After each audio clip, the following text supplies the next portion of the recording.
by some standards, you could say our state, despite what's going on currently amid our budget meltdown and funding cutbacks, has done pretty well. When you look at the list of top-rated research universities in the country, in terms of percentage of low-income students they admit, at least as measured by Pell Grants, which I know is not a perfect measure, but at least it's some kind of proxy.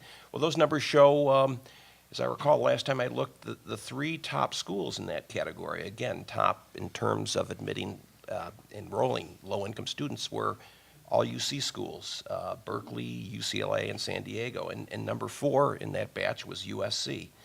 I'd like to throw open the question to all of you. Is California doing something right? Or is it just a function of the demographics in the state, the fact that we just have a lot of poor people here, and some of them are lucky enough to make their way into schools? Any of you interested in chewing on that one a bit? I can start. All right, please. California kids are, in many cases, quite academically aggressive and are really trying to bang their way through to opportunities. There is a large immigrant population in California that is very, very driven towards higher education as an ultimate goal. Among some communities, it's really quite fascinating to see kids who are from very limited means, whose parents are not educated, who may have stopped at high school, if that, but they are pushed. And this is true among many Asian American communities and immigrant communities. This is true among increasing numbers of Latino communities, Central American communities.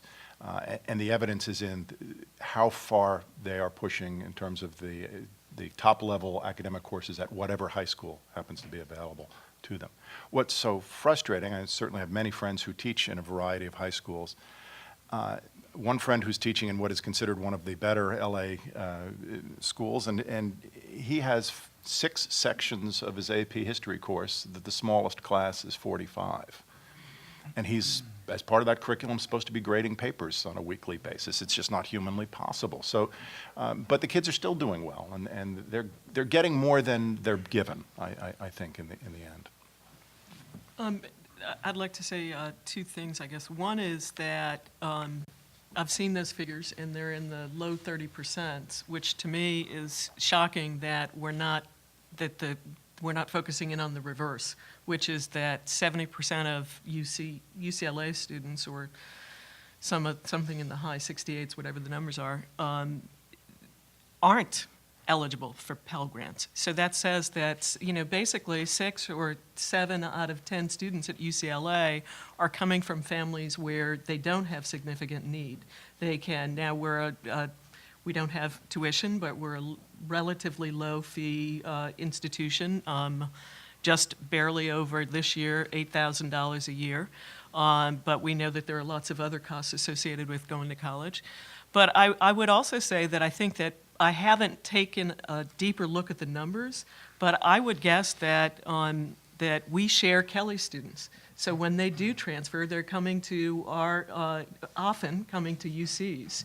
And so many of our juniors and seniors are transfer students, and they're also representing probably many of those students who are on getting Pell Grants and Pell Grant-eligible. I just wish the numbers we were doing a better job of having Pell eligible and Pell Grant recipient students in the population at UCs.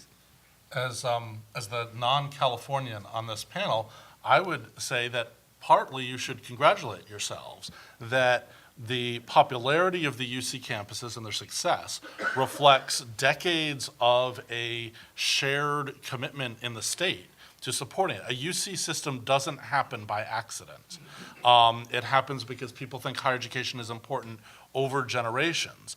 And there are specific policy choices people make. Now, University of California, there's a lot of concern about getting in, and people worry about whether they get in. One of the biggest trends in state higher education policy over the last 15 years has been a proliferation of merit aid scholarships, where many states now say, if you have over a certain GPA, you get a free ride to the public university of your choice, regardless of family income or at very high family income levels. So what has happened in many states in this period that we talk about access is that the flagship public universities have become known as places where people arrive with fancy cars that their parents gave them for going public with the idea, and so you have a reverse of the demographics that many people would say we should have. So even if UC perhaps should have more, you might give yourselves a collective pat on the back for not doing what many other states have done, which has been to accentuate the advantage of the wealthy.